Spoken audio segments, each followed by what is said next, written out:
The next challenge becomes how to make people feel more comfortable with returning to offices and other places. It's where air purifiers could come into play, and the reason why my next guest is seeking emergency approval from the FDA to help fight the pandemic. For more, I'm joined by Joe Urso. He's the chairman and CEO of ActivePure Technologies.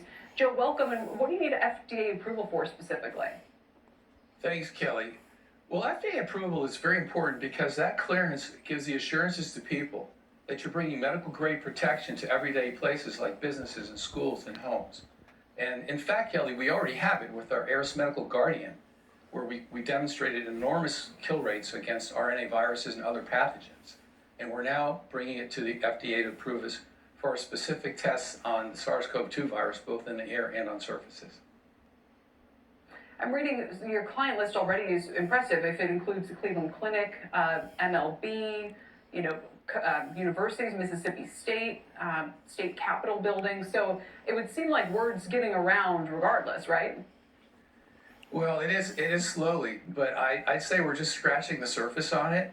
And there's a lot more work to do to try to help people get back to life as we know it.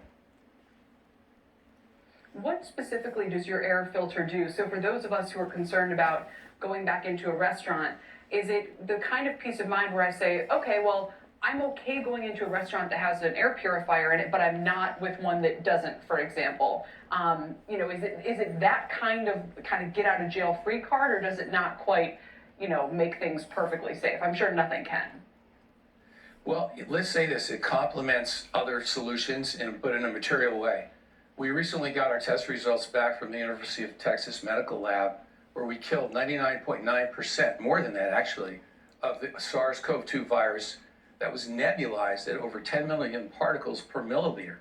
We killed them in just 3 minutes. And that kind of protection, that kind of real-time protection that basically attacks the virus at its source, literally as it's coming out of your mouth, creates an enormous safety net. And while nothing's perfect, God help you if someone should cough in your face or something like that, it could be problematic, but it would make a material difference in giving peace of mind to help businesses reopen.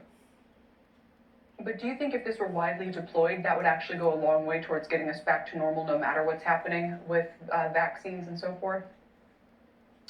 Well, I do. I really do. And I think what we're seeing, Kelly, right now, and working with government agencies and other major businesses, is that this type of solution has become almost an expected level of protection for patrons and their employees. So I do believe that this technology will, in fact, become ubiquitous over time, as people become more aware of, as we are now, of the risks that we have from airborne pathogenic diseases.